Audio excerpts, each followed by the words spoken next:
Pode Assistir Podcast.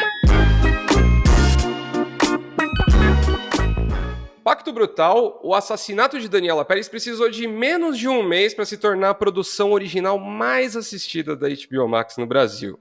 O documentário narra o assassinato da filha da escritora Glória Pérez por Guilherme de Pádua e sua esposa na época, Paula Tomás. Ambos foram condenados pelo crime e ficaram pouco mais de 6 anos na cadeia. E não adianta vocês virem chorar aí falando que eu tô dando spoiler, porque, gente, é vida real, né? Assim, as coisas aconteceram, não tem spoiler aí, né? Mas o episódio de hoje do Pode Assistir tá muito, muito, muito legal, porque eu tô recebendo ninguém mais, ninguém menos do que os diretores do documentário, o Guto Barra e a Tatiana Issa. Bem-vindo, pessoal. Muito obrigado por aceitar o convite. Imagina, obrigado vocês. Obrigada. Oi, tudo bom? Prazer e que bom que a gente tá aqui junto. Não, e é muito, muito legal que eu consegui receber os dois, então, assim, mais especial ainda. Eu queria até começar, assim, primeiro, elogiando demais, assim, o trabalho de vocês, porque, bom, não que a minha palavra, né, seja importante de alguma forma, porque, assim, a série tá um sucesso de audiência, né, sendo aí em primeiro lugar na HBO Max por semanas, né, e continua super em alta. Crítica também, a nota no IMDb altíssima, acho que a última vez que eu vi estava 9.1, né, então, assim, um trabalho incrível, e eu queria só deixar um comentário, assim, que eu acabei de assistir o último episódio, assim, meia hora antes da gente entrar para gravar aqui, e, assim, eu fiquei muito impressionado, assim, com a história, né, a gente estava comentando aqui antes de começar a gravação, que é um caso que está completando 30 anos esse ano. Eu que sou de 91, né, toda essa geração da década de 90, com certeza conhece assim, o caso, né, o assassinato em si, mas não sabe a história. Então, no final das contas, assim, foi um trabalho muito legal, assim, de entender a história de fato, né, quase como se fosse assim, essa é a pedra fundamental do caso, é isso que aconteceu. Então, tudo que saía ali, né, de história, de factoide, que a gente sabe que rola nesse tipo de caso, você tem um material muito denso ali, muito bem feito, que dá essa chancela de verdade, assim, para a história que precisa ser contada, né? Foi mais ou menos essa a ideia mesmo, na hora de produzir esse documentário? Sim, o nosso objetivo era muito esse, né? Que essa história fosse, de fato, e finalmente contada da maneira que ela merecia, né? Que ela precisava ser contada, né? A gente tem 30 anos em que essa história foi um pouco sondada, né? Questionada, versões foram sendo perpetuadas, né? Inverdades foram sendo perpetuadas, e nunca tinha sido parado para se contar essa história baseado nos autos do processo, de fato nos autos do processo, né? Nas testemunhas, nos delegados, advogados, os promotores, nas pessoas que viveram aquilo de perto, né? Então era preciso que essa história fosse contada com detalhes, com seriedade, né? Com pesquisa, com embasamento, né? A gente critica muito, né, no documentário a leviandade que muitas vezes aconteceu com esse caso, né? As pessoas iam dizendo o que queriam, fotos erradas iam sendo usadas como se fossem verdadeiras, né? Então era preciso que se passasse a limpo essa história, era preciso que se contasse essa história de uma forma correta, séria, embasada, pesquisada, né? Sobretudo usando como ponto principal os autos do processo, né? E eu acho que tem uma coisa interessante sobre esse caso também, é que a narrativa, como essa história foi contada, desde o início, foi muito contaminado, né? Por uma série de coisas, né? Uma parte da imprensa claramente querendo fazer um sensacionalismo por se tratar de um crime com pessoas famosas, conhecidas, né? Por outro lado, uma sede de cobertura diária ali, né, dos fatos que iam aparecendo, né? Essa era uma época que o jornalismo impresso gerava muito dinheiro, né? Então, assim, jornais, revistas, era uma coisa que, né, todo mundo precisava continuar explorando essa história para, né, o benefício ali de vender mais jornais, mais exemplares e tal. E, claro, né, foi uma investigação que demorou, né? Ela começou já de uma maneira questionável e depois, através do trabalho da Glória, que é o que a gente mostra bem detalhadamente aí na série, a coisa foi se configurando de outra forma, mas demorou meses, né? Assim, ela ficou atrás de testemunhas e tal. Teve uma testemunha que foi muito importante, que só apareceu 8 meses depois, né? Então, assim, com tudo isso, contaminou-se muito a maneira com que essa história foi contada. Então, é até perigoso hoje em dia, às vezes, né, se você for fazer uma pesquisa, você acha matérias que foram ali dessa época, do início, primeiro mês, 2 meses, que tem um monte de informações erradas, né?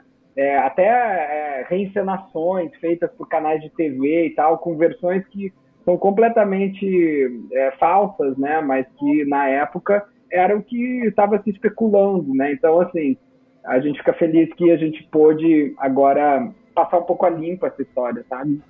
E assim, né, quando você vê no documentário, assim, eu acho que até uma coisa que eu achei muito legal foi esse lance dele ser muito cronológico, né? Ele tem ali o início, o meio e o fim ali nessa ordem mesmo, e isso ajuda muito a compreensão, assim, né, de quem está assistindo e talvez não tenha o contexto completo, assim, dos acontecimentos. Isso ajuda demais. E o que eu acho mais assim, maluco, assim, pelo menos essa foi a minha impressão depois de assistir, é que, cara, realmente é uma história, assim, que ela beira, assim, o surrealismo, assim, porque eles eram, de certa forma, um casal na novela que a Glória escrevia, né? E assim, obviamente foi o grande motivador do crime, assim, né? O fato dele perder espaço no final da novela ali, né? Fica meio claro isso, mas é muito louco que como assim, dá pra ver, assim, né? Tem um segmento inteiro ali do documentário que mostra, tipo, como a própria imprensa começa a juntar coisas que acontecem na novela como se fossem as pessoas ali de fato, né? E é muito maluco isso mesmo, né? E eu acho que o fato do documentário contar isso de forma bem linear ajuda demais, assim, a você desatar esses nós que foram criados aí ao longo de 30 anos, né? Era preciso organizar, né, tudo isso. De fato, né, virou uma novela, uma grande novela da vida real, né? Como a própria Glória diz no documentário, né? Virou um folhetim barato, né? Uhum. E a gente está falando de uma coisa muito séria, né? Que é o assassinato de uma mulher, uma menina na flor da idade, né? Com 22 anos, no auge da carreira, da vida, né? Começando ali toda uma vida pela frente. É um assunto muito sério, mas foi tratado na época como uma novela, como um folhetim. Chegou a ter fotonovela, imagina, encenada por atores, sabe, em quadrinhos, sabe, o assassinato, o crime, o lençol, o punhal, imagina, e a loucura disso, né? E em todas as capas de revista, em todos os jornais, e claro, uma coisa que a Glória também fala na série, né, e que é uma coisa que marcou muito a gente, né, essa questão das fotos que foram usadas, né, o casal de personagens, né, Bira e Yasmin, que nem eram para ser o casal principal, né, o par romântico dela, de fato, era o Fábio Assunção. Né, o Bira entrava ali para bagunçar um pouquinho o romance, como toda novela, né, a heroína se separa do par principal por alguma circunstância, no final se reencontra, né? Mas havia ali uma única foto de uma única cena romântica entre os personagens, né? É importante frisar isso, personagens, Bira e Yasmin. E aquilo acabou sendo usado ad infinitum pela mídia da época e pelo circo midiático que acabou se tornando esse crime, infelizmente, né? E aquilo fica no subconsciente das pessoas, né? Então, Glória fala muito isso, né? Ver aquelas fotos, para ela é muito mais impactante e é muito mais doloroso para ela e para a família ver aquelas fotos utilizadas dos personagens como dando a entender que fosse uma vida real, machucava e era muito mais doloroso e muito mais ofensivo para elas até do que ver as fotos tão terríveis que foram as fotos da Daniela no crime. Porque as fotos da Daniela no crime, elas são terríveis, mas elas mostram a crueldade bárbara que aquela menina sofreu e que aquela família sofreu. Né? Uma vez que a foto das personagens, né, é usada de forma inapropriada, perpetua e perpetuou durante 30 anos muitas mentiras, muitas inverdades, né? E entra aí em questões muito maiores, né, de um machismo da sociedade, né, que era ainda mais eminente naquele início dos anos 90, né? Eu acho que a gente amadureceu bastante, eu acho que é importante frisar, eu acho que a mídia e a imprensa amadureceu bastante de 30 anos para cá, né? Que bom. Eu acho que a gente está falando muito mais de todas essas questões, né? Do machismo, do abuso da imprensa, da falta de cuidado com as questões, das mentiras perpetuadas, né? Então, se por um lado eu acho que a gente amadureceu muito na imprensa de 30 anos para cá, ainda temos que amadurecer, claro, né? Ainda há um caminho pela frente, mas amadurecemos. Por outro lado, a gente tem agora também as redes sociais e as fake news, né? Então é como se a gente tivesse andado alguns passos e voltado outros, né? E a gente não sabe ainda como essas coisas vão se perpetuar pelos próximos 30 anos, né? Mas era importante que a gente trouxesse no documentário, não só, obviamente, os fatos, né? Como você disse, ajudar a organizar na cabeça de quem viveu aquilo, né? De quem lembra, porque Daniela foi um daqueles casos que parou o Brasil, que todo mundo lembra onde estava, né? Nossa, eu lembro onde eu estava no dia exato que aquela notícia chegou, né? Que ofuscou o impeachment do Collor, né? Que foi um momento importantíssimo que a gente passou no país. Mas a gente precisava não só organizar todos esses informações cronológicas, né? De tudo isso que foi acontecendo, como você diz, para quem viveu e para quem não viveu, mas também deixar e trazer questionamentos. É preciso falar sobre isso, né? Por que chegou-se a cogitar por muita gente o que ela foi fazer naquele matagal, sendo que ela não foi, né? Por conta própria. Mas, enfim, né? Sempre há a culpabilização da vítima e o papel da imprensa e o papel das leis, né? Eu acho que são muitos questionamentos que a gente quer trazer, além de elucidar fatos, trazer também questionamentos que possam deixar aí algum legado futuro, né? Teve um detalhe interessante que o Guto comentou agora há pouco, que também me chamou bastante atenção, e eu vou tentar falar isso de uma forma bem, bem tranquila para não comprometer absolutamente ninguém aqui, porque sabemos como são os órgãos governamentais aqui no Brasil. Mas a investigação da polícia, especialmente ali no início, assim, sem falar de todas as questões ali, né, da Paula ter sido liberada lá e tudo mais, né, que aquilo foi uma pataquada inacreditável, assim, né, sendo o mais ingênuo possível, mas o que me impressionou bastante, assim, foi como a polícia foi, tipo, de uma certa forma negligente na investigação. Eu acho que vocês até questionam isso no documentário, do tipo assim, e aí, vocês extraíram uma confissão do cara e é isso, assim, aí a história, o que ele falou vai ser tratado como verdade, vocês não vão investigar absolutamente nada para fazer isso, e aí o investigador da época até fala na entrevista, acho que ele fala, não, mas veja bem, a gente trabalhou muito bem, o crime aconteceu 9 horas da noite, 2 da manhã ele já estava autuado já, e aí depois, com o desenrolar do documentário, especialmente na hora do tribunal, o que eu fiquei pensando se a Glória não tivesse feito o trabalho de investigação pela polícia, porque foi o que ela fez, eu não sei se no tribunal ali a defesa teria tanta força, porque as testemunhas foram parte crucial, especialmente os frentistas ali, né? Vocês tiveram essa sensação também, assim, durante a apuração do documentário? Sim, eu acho que fica bem claro ali o absurdo que é uma situação de você considerar uma investigação concluída tão rapidamente, né? E também de aceitar a versão, né, do assassino, né, a versão da confissão do assassino como a versão que esclarece todos os aspectos do caso, né?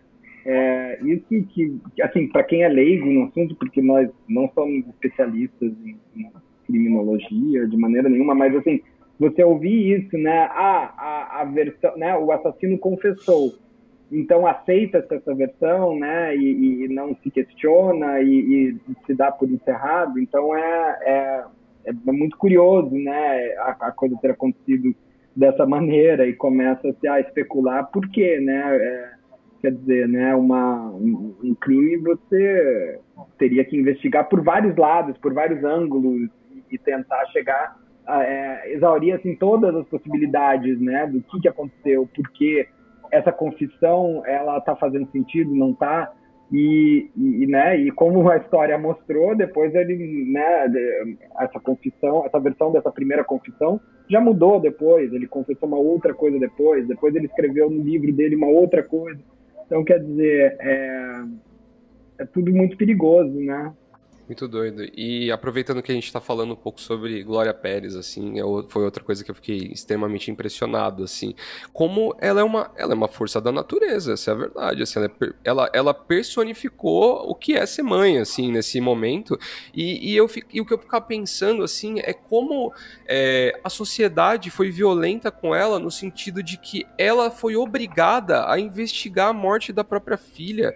Ela praticamente foi colocada ali num lado, assim, que ela tinha que provar as coisas, assim, né? Sendo que ela tinha acabado de passar por perda de um familiar, assim, é horroroso. E ainda por cima, ela começou a ser atacada também, né? Isso que a gente fala disso rapidamente, assim, no documentário, mas uma coisa que me marcou muito, assim, na fase da pesquisa, né? Ela virar um alvo também, né? Então, assim, primeiro, falavam, meu Deus, ela que escolheu o ator e botou ele no papel e ele que virou o assassino da filha dela.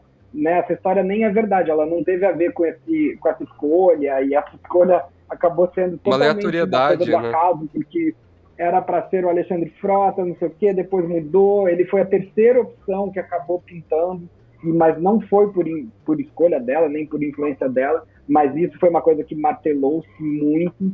Aí depois teve, né, uma pessoa da Igreja Católica que ainda fez uma crônica, né, um editorial dizendo que, de certa forma, ela tinha culpa nisso, porque ela escreveu, né, ela escreve novelas que estão destruindo a família brasileira e tal. Quer dizer, né, é uma mãe que perdeu uma filha que começa a ser atacada, né, e começa a ser colocada também como corresponsável, como coautora do crime, coisas absurdas, né, e assim, que tem muito a ver com o machismo também da sociedade brasileira, né? Eu me pergunto se fosse um homem fazendo esse papel, se ia ser tratada da mesma forma. A luta da Glória, eu acho que é um dos principais pilares, né, dessa série, né? É muito emocionante, né? É muito apaixonante você ver o amor, né, dessa mãe por essa filha, que não cessa, que não cansa, né? São 30 anos que ela luta, são 30 anos que esta mulher luta por essa filha e que não deixou de lutar nem um segundo sequer. Então, a gente fala muito isso nessa série, nossa, é também uma declaração de amor a ela, porque a luta dela foi uma luta incansável, é uma luta, porque ainda é, né, uma luta incansável, incessante, por justiça, por informação. Ela não quer nada além da verdade, ela agiu de forma muito correta desde o início.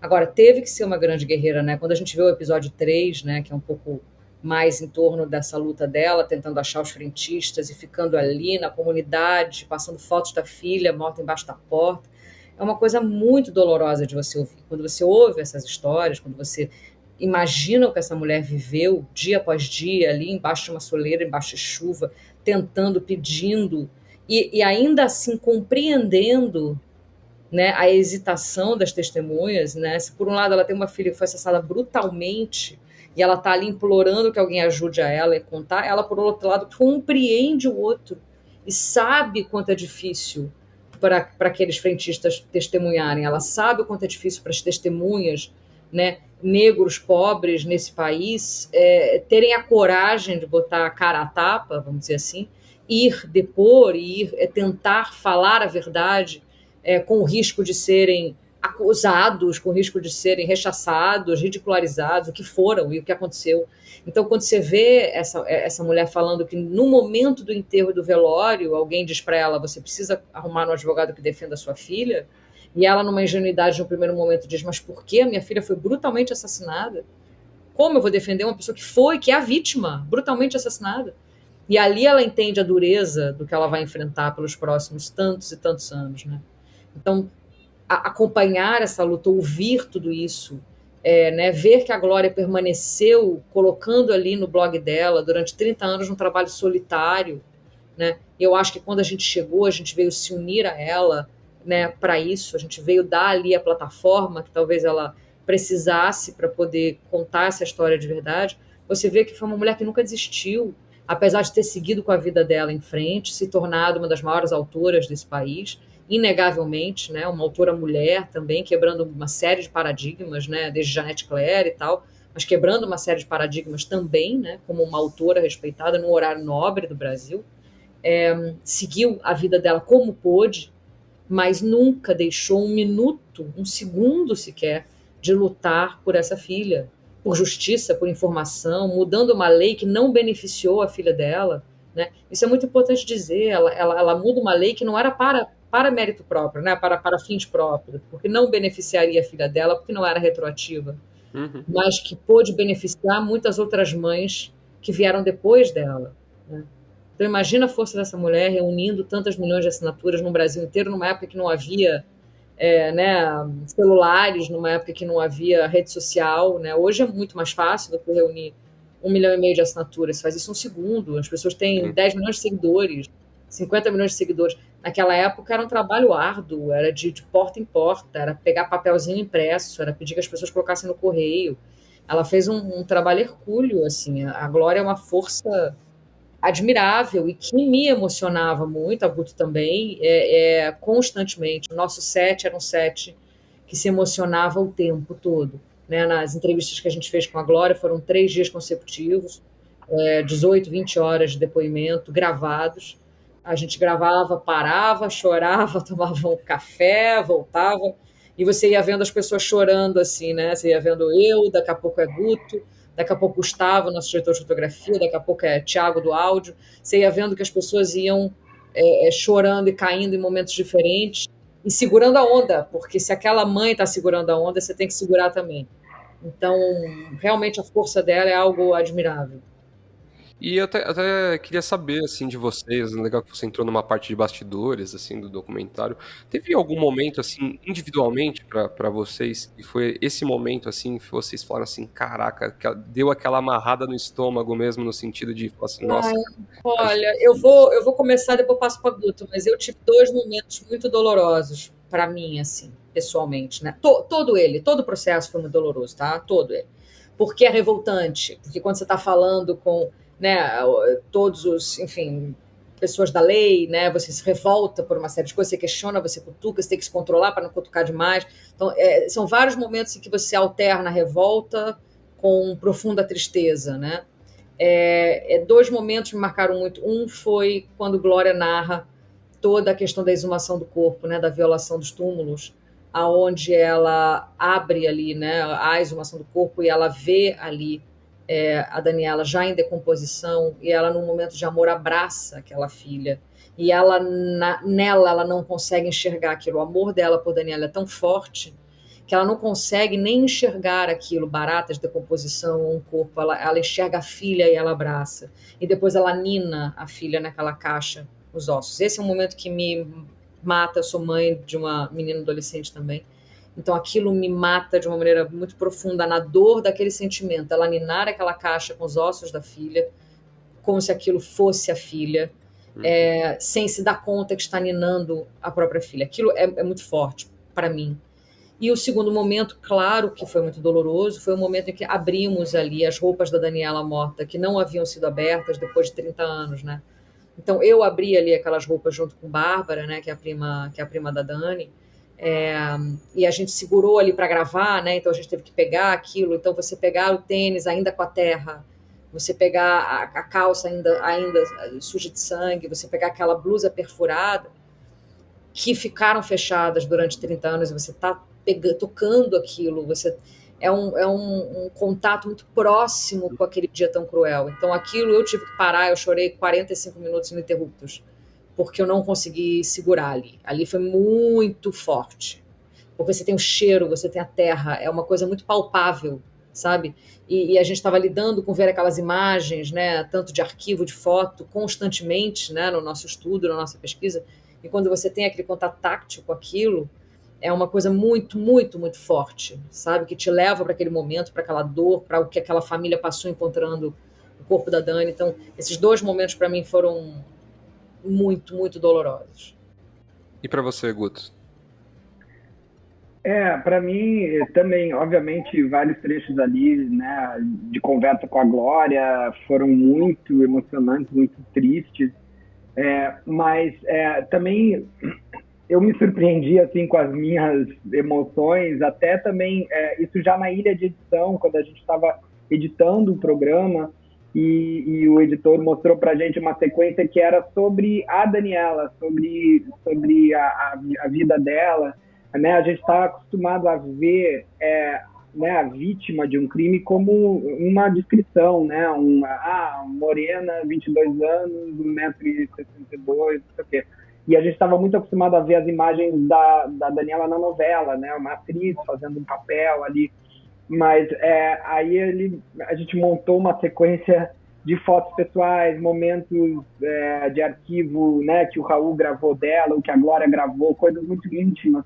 E aí você vê a pessoa, né? Você consegue enxergar a humanidade que existe ali, né? E você entende, peraí, ela não é uma vítima de um crime, ela é uma pessoa, né? E assim, você vê aquela menina com tanto carisma e tanta vontade de viver, de fazer coisas, e tão feliz com as coisas que ela estava conquistando.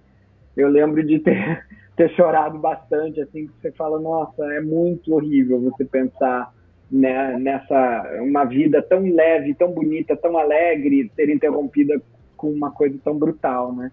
Então, às vezes, assim, até os momentos que eram para ser felizes e bonitos e leves, eles te levam para esse lugar. E olha também. que o Guto não chora, hein? Ele é difícil. E eu lembro exatamente desse dia, Guto, de você chorando com essa sequência. É porque foi muito emocionante. Foi a primeira vez que a gente viu ali montado, né, um pouquinho da Dani, o resgate da Dani que a gente queria tanto fazer, e é muito emocionante mesmo. Nossa.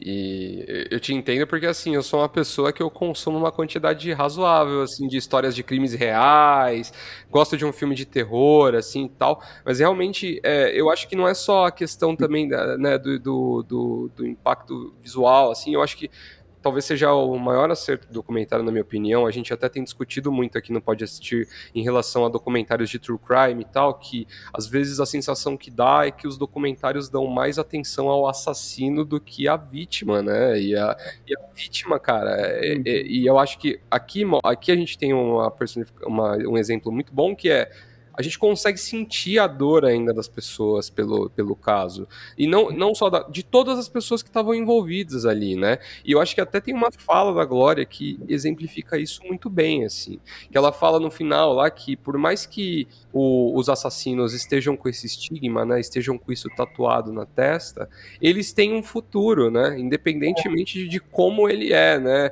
Já a Daniela não, né?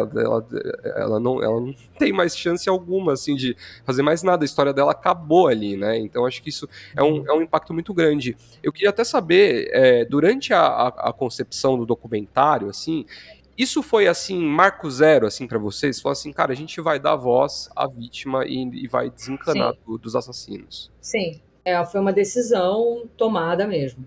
Discutida entre a gente e tomada, né? Era preciso resgatar a Dani. Acho que isso era uma coisa primeira, né? E principal. É o que o Guto disse antes, né? Ela ficou como uma vítima de um assassinato, uma foto de um corpo, né? E era preciso resgatar a pessoa, né? Era preciso resgatar a Daniela, que era uma filha, a Daniela, que era uma esposa, a Daniela, que era uma amiga, a Daniela, que era uma atriz, né? Início de carreira, numa carreira que tinha tudo para ser brilhante ali. Então era preciso resgatar ela, né? E a gente tinha 30 anos aí que os condenados puderam e tiveram a oportunidade de falar tanto quanto quisessem sobre esse crime, né? A quem desse a eles espaço. E a gente achou que era a hora de ouvir o outro lado, né? Você tem sim, e você pode sim no documentário. Acho que isso é uma coisa que eu acho que a nossa série trouxe muito essa discussão para a mesa, né? Né, um documentário precisa ser imparcial, precisa ouvir os dois lados. A gente não acredita nessa vertente. A gente entende que isso faz parte do jornalismo, sim.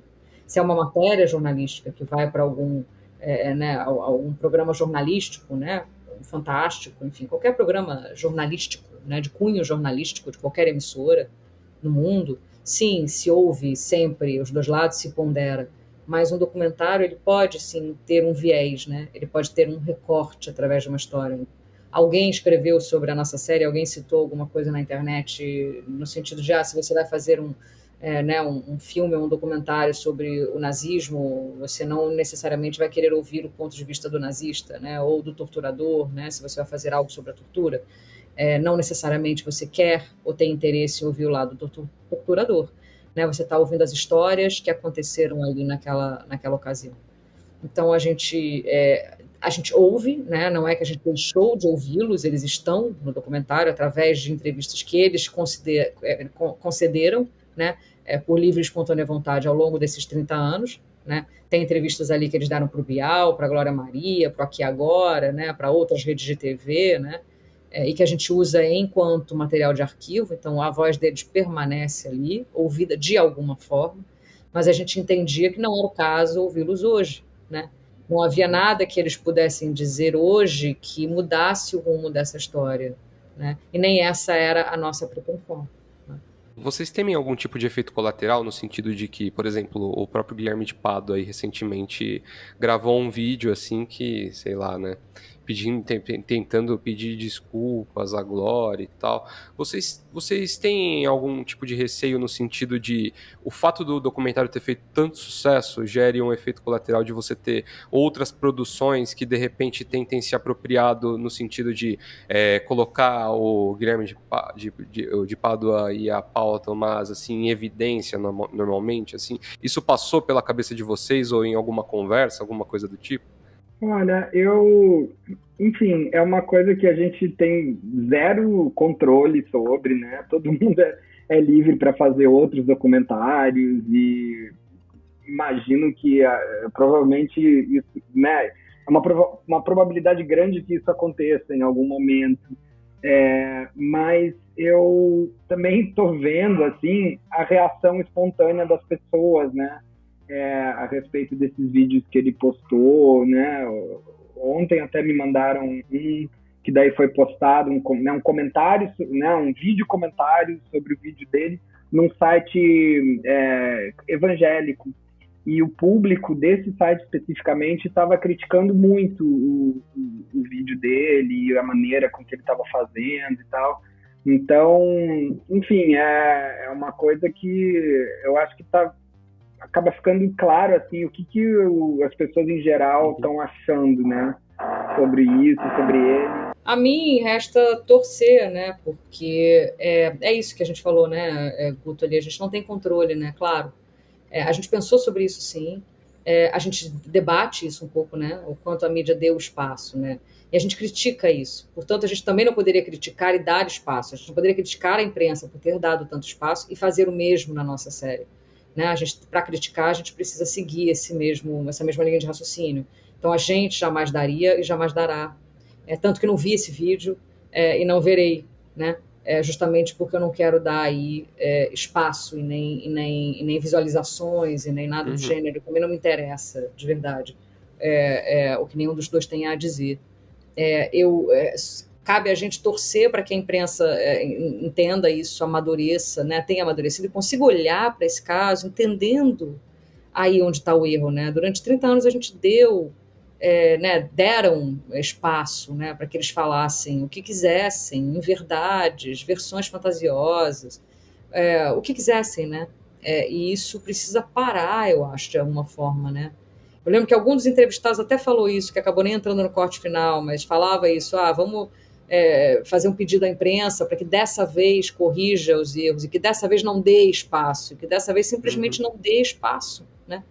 Não importa o quanto vai ter de visualizações e de likes, será que é mais importante ter, eu vou ter uma fala inédita, né, de um assassino cruel, seja ele quem for, só para ter mais like no meu post, ou na minha publicação, ou no meu site, ou no meu jornal, à custa de continuar fazendo o mesmo erro? Será que individualmente as pessoas que olharem para esse caso hoje analisando, né, assistindo a série e analisando os erros que a imprensa cometeu ao longo desses 30 anos, individualmente ainda vai ter coragem de seguir o mesmo caminho, de dizer, eu vou lá, vou dar espaço para ele falar, vou dar espaço para ela falar. Será que ainda cabe isso no mundo? Será que ainda cabe isso nesse momento? Ou será que teríamos que deixar para lá, né? Entender que não há mais espaço, que continuar dando espaço e plataforma e palco e luz é continuar cometendo o mesmo erro, né? Será que individualmente pensem, né? Eu espero que pensem, cada pessoa que for pensar, eu vou fazer uma entrevista agora, né, com um ou com outro, quem quer que seja, né? Isso até estendo a todos os outros casos que estão por aí, né? De assassinatos terríveis e de pessoas que se tornam celebridades, muito entre aspas da palavra, por se tornarem assassinos, né? Será que é o caso de continuar perpetuando essa celebridade em torno de um crime, essa celebridade em torno de assassinos? É por aí, sabe assim? E não estou nem falando desse caso especificamente, estou falando de um geral, de um pensamento maior, né, enquanto sociedade. Preciso que a gente pare de colocar luz e evidência em pessoas que né, acabaram com a vida de outras, ou que cometeram crimes brutais, né, e que a gente passe a dar luz, então, e evidência para que o crime seja solucionado, para que as vítimas tenham né, aí uma justiça de alguma forma. Então, eu acho que isso é um pensamento, e cabe a gente e a mim torcer para que realmente né, os meios de comunicação e a mídia pensem nisso antes de abrir aí essa porta. Né? Sim. Eu acho que existem discussões assim mais fortes nisso, assim, sabe? Acho que hoje em dia você tem um pouco mais de consciência, porque acho que não é nem só uma questão assim de...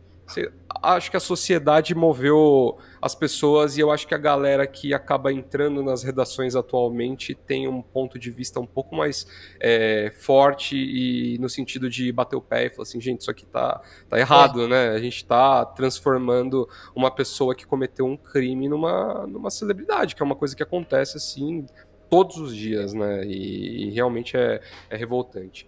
Mas mudando um pouco de assunto, eu queria saber como é que foi, se vocês tiveram algum contato com a Glória depois de todo o sucesso que o documentário fez, se vocês conversaram, como é que foi também a recepção dela, assim, sobre a obra final, né?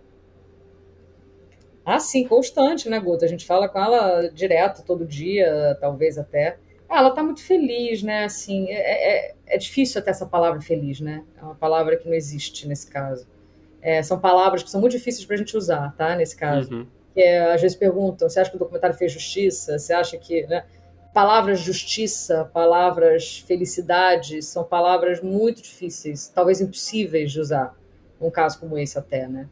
Mas eu diria que o resgate da Dani é uma coisa que trouxe muito acalanto para a Glória e a família, né? A gente recebeu mensagens muito carinhosas, né, do irmão da Dani, do tio, de todos, né, da família, assim, do Raul, né, pelo resgate à Dani, né, a trazer de volta as imagens da Dani, a mostrar a mulher maravilhosa, linda, promissora que ela era, e elucidar também, claro, finalmente, por uma vez por todas, acabar com boatos incansáveis e versões fantasiosas, etc. E tal.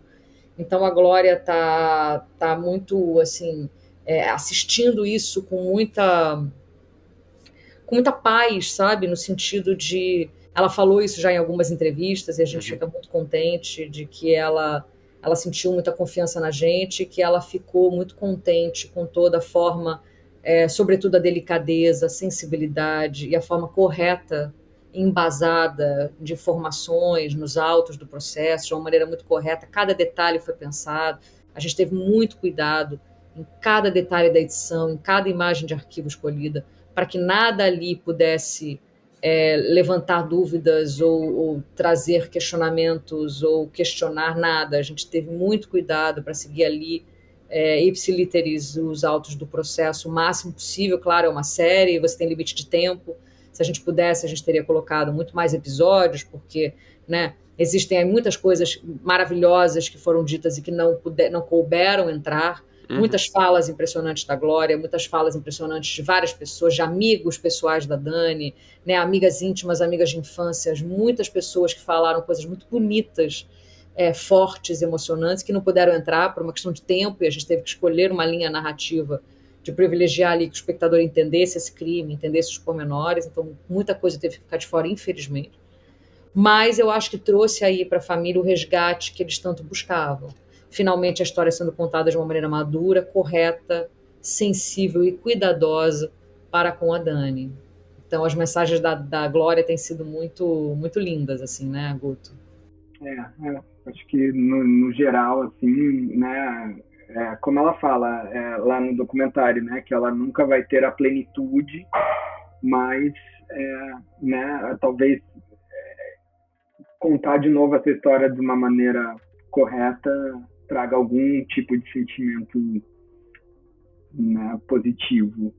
Como a gente já está chegando aqui quase no finalzinho do podcast aqui, infelizmente, porque a conversa está muito legal, eu queria fazer uma última pergunta sobre o documentário, que vai um pouco nessa linha que vocês falaram sobre essa seleção ali de pessoas e tal, que foi uma coisa que me impressionou muito também, assim, a quantidade de entrevistados e assim, a diversidade desses entrevistados. Então você tinha amigos pessoais, você tinha pessoas que estavam muito próximas do caso, você tinha promotores, você tinha... E tem algumas pessoas, por exemplo, quando o Roberto Carlos apareceu, foi uma surpresa pra mim, assim, caraca, Roberto Carlos, pô, faz quanto tempo que eu não vejo ele dar uma entrevista, assim, então, queria saber um pouco, assim, como é que foi esse processo para vocês, assim, de selecionar as pessoas, receber as pessoas, e também, assim, o quão difícil foi cortar ali, limar falas e tal, porque eu imagino que deva ter sido, assim, um trabalho muito árduo, assim, porque são muitas pessoas e muitas pessoas interessantes, e eu fico pensando que, assim, se o que entrou é excelente, assim, deve ter ficado muita coisa boa de fora ainda, né? Foi. Diga aí, Guto. Não, com certeza. A gente, várias coisas, né? A gente ficou impressionado porque todas as pessoas que a gente convidou e né, chamou, todo mundo disse sim, né? Todo mundo tinha muito carinho por essa história, pela Glória, pela Daniela. Então isso, acho que isso foi a principal motivação, né? De todo mundo aceitar, assim, na hora. A gente ficou muito feliz de ter conseguido as pessoas que são importantes para o caso também, né? Que são as testemunhas, né? Os frentistas, os promotores, o juiz, né? É muito raro um juiz aceitar falar sobre um caso que ele presidiu. Então, todas essas coisas foram muito, muito importantes, né? Para a gente. E aí isso que você observou, assim, até, né? Para até o Roberto Carlos topar, você imagina como essa história é relevante, né? Ele tem um carinho muito grande, né, pela Glória e tal, eles têm uma relação, então esse foi um dos motivos que fez a gente querer as pessoas ali, né? Todo mundo que está no documentário tem uma relação, assim, grande, né, com o caso, né? A gente não quis evitar, assim, até as especialistas, né, que falam que a Ilana Casoy, a Ana Beatriz, são pessoas que conhecem a Glória, já conversaram muito com ela sobre isso, então, assim, ninguém ali entrou gratuitamente, sabe, assim, de, vamos pegar aqui uma pessoa que não tem nada a ver com isso e enfiar. Então, acho que o resultado foi legal. E, de fato, você tem toda a razão, ficou muita coisa boa de fora, como a Tati já tinha até falado, foi muito difícil esse processo, mas é isso, né? Era preciso ser feito um trabalho bem, bem longo e completo, assim, de ouvir as pessoas. Você sabe mais ou menos, assim, por alto, assim, quantas horas de entrevista vocês tinham para esse documentário? Mas foram 60 e tantas entrevistas, né, Guto? Caraca. Pensa aí que 2 horas e meia, em média, é muita coisa. Muita coisa, realmente. É muita coisa. É muita coisa mesmo. Assim. Só de Glória a gente tem quase 20 horas, né? Nossa. Só da Glória. E quanto tempo foi, assim, da concepção até a finalização, assim, desse documentário? Olha, foi bastante rápido, né, Guto? Assim, se você tem em vista um tempo que se leva, né, para um projeto dessa grandeza, né, sobretudo no que diz respeito à pesquisa, né, e estudar o caso, e se debruçar nos documentos e nos autos do processo e tudo mais, né, essa seria uma série que levaria muito mais tempo do que ela de fato levou, né? Ela foi uma série muito rápida, né, tínhamos ali os 30 anos também, né, do assassinato, então era importante entrar, né, nesse ano aqui, né? Mas foi um processo rápido, 1 ano e meio, eu diria, né, desde o momento em que a gente fechou com Glória a permissão de contar essa história até a estreia. E acho que também isso se deveu ao fato que a HBO Max confiou muito na gente, assim, e comprou a ideia muito de uma forma muito completa, sabe? Normalmente um projeto como esse ele passa por um longo período de desenvolvimento, né, e pré-produção, assim, antes da pré-produção até um período de concepção e tal. E nesse aqui a gente já fez esse processo já junto com a pré-produção, então eles foram confiando na gente, sabe, logo de cara, assim, então isso foi muito legal também, isso permitiu com que fosse feito, né, num tempo um pouco menor aí. E é importante isso que o Guto disse, a HBO Max, ela deu a gente o total liberdade como criadores, né? Isso é muito importante, quando você tem ali um canal, uma plataforma parceira, né, que acredita nos criadores, que dá aos criadores voz, que dá aos criadores liberdade, né, para contar a história, para ter uma visão, para ter um viés, né? Em momento nenhum eles questionaram a gente. Eles foram sempre muito parceiros, claro, deram opiniões e jogaram junto, né? Obviamente, muitas decisões foram tomadas ali em conjunto, mas sempre sobre um viés de respeito aos criadores, né? Tenham a voz de vocês, né? Contem como vocês querem contar essa história, sem interferir e sem podar ou cercear a voz dos criadores. Isso é uma coisa muito rara e foi muito, muito importante. Eu acho que o sucesso desse documentário tem também muito a ver com isso, sabe? Ele foi uma série que a gente pôde ter a liberdade, enquanto criadores, de apostar num viés, de apostar numa linguagem, de apostar num formato, de apostar numa fotografia, de apostar numa forma de edição, numa costura entre os tópicos, na escolha dos entrevistados. A HBO Max deu a gente total liberdade, carta branca, e ali dando para a gente o suporte necessário para que a gente pudesse criar, sabe? E quando isso acontece, é maravilhoso. Então, assim, realmente foi muito importante mesmo. Vou aproveitar, então, o momento de agradecimento da HBO Max para agradecer eles também por ter conseguido arranjar esse encontro aqui com a Tatiana e com o Guto aqui no Pode Assistir. Muito legal. Gente, muito obrigado pelo papo, foi muito bacana. De novo, parabéns pelo documentário, assim, excelente documentário, assim. O pessoal que me ouve aqui sabe que quando eu não gosto das coisas eu falo mesmo, e aqui eu tô sendo bem sincero, eu adorei o documentário. Espero que vocês tenham curtido o papo também. Adoramos. Pô, muito legal e que bom que você gostou. E tomara que bastante gente assista. Obrigada, viu? Obrigada, gente. Obrigada mesmo. Então é isso, pessoal. A gente vai ficando por aqui. Até a próxima. Tchau, tchau.